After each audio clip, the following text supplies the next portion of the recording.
खड़ी थी, मगर आज कामयार की खामोशी अल्फाज से ज्यादा शोर मचा रही थी। क्या कभी सिर्फ एक गलत फहमी बरसों के एतमाद को तोड़ सकती है?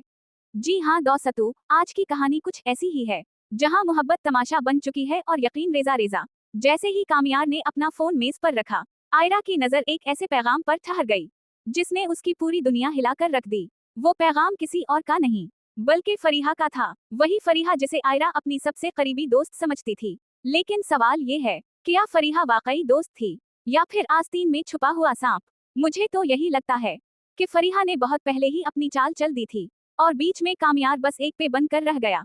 दूसरी तरफ खावर अपनी गाड़ी में बैठा, दूर से ये सारा मंजर देख रहा था, और इसके लबों पर वो मकरू मुस्कुराहट थी, जो किसी की बर्बादी देखकर आती है।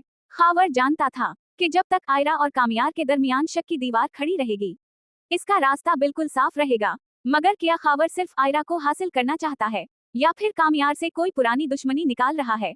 गुस्से और दिख में कांपते हाथों से आयरा ने कामयार का कॉलर पकड़ा और बस इतना पूछा, क्या यही तुम्हारी वफा थी? कामयार के पास कोई जवाब नहीं था, या शायद वो जवाब देना ही नहीं चाहता था।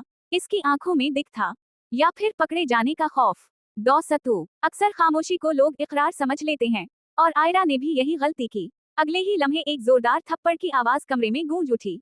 ये थप्पड़ कामयार को नहीं, बल्कि आयरा ने अपनी किस्मत को मारा था, जो इसे इस मोड़ पर ला खड़ा कर चुकी थी। कामयार बगैर कुछ कहे वहां से चला गया, मगर क्या वाकई वो इतनी आसानी से हार मान लेगा? मुझे तो लगता है कि पर्दे के पीछे कोई बहुत बड़ा खेल खेला जा रहा है। कामयार तेज रफ्तारी से गाड़ी चला रहा था, इसके जहन में फरीहा और खावर की बातें गूंज रही थीं। अचानक एक हादसा। सबसे पहले मौका पर पहुंचता है इश्तियाक, जो हमेशा उन सब के बीच एक मुहाफिज बनकर सामने आता है। जब उसने कामयार को खून में लथपथ देखा, तो उसके कदमों तले जमीन निकल गई। इधर जैसे ही फलक को खबर मिलती है, वो फौरन आयरा को फोन करती है। आयरा, जो अभी घर छोड़ने की तैयारी कर रही थी, फोन सुनते ही साकत रह जाती है। नफरत एक तरफ, मगर क्या मोहब्बत इतनी जल्दी मर सकती है? आयरा पागलों की तरह अस्पताल की तरफ दौड़ती है। अस्पताल के राहदारी में इसका सामना फरीहा से होता है, जिसकी आंखों में आंसू और लबों पर हमदर्दी थी। मगर आयरा अब वो नादान लड़की नहीं रही थी। इसने तल्खी से कहा, यहाँ क्यों आई हो? अपनी कामयाबी का जश्न मनाने? फरीहा ने मासूम बनने की कोशिश की, मगर इरफान साहब ने फौरन उसे खामोश करा दिया।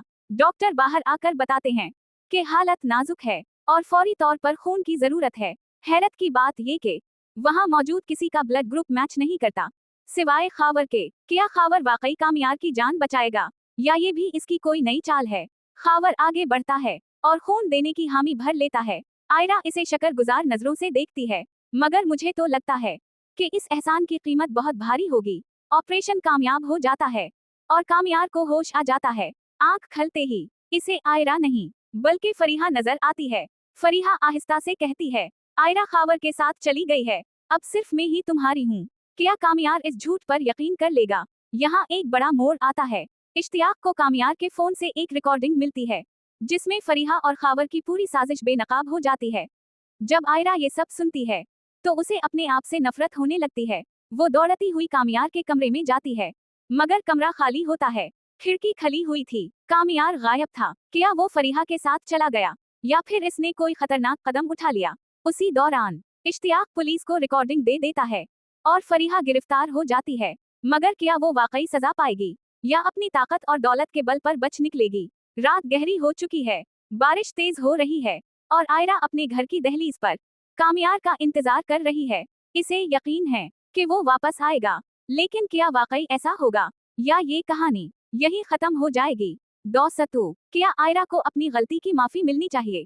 क्या कामयार को एक और मौका देना चाहिए, या फिर कुछ रिश्ते टूट जाएं तो बेहतर होते हैं? कहानी अभी खत्म नहीं हुई, ये तो एक नई शुरुआत है। अगले एपिसोड में पता चलेगा कि कामयार ने आयरा को मुआफ किया या नहीं, और वो कौन सा राज है जो इश्तियाक अब तक छुपाए हुए है।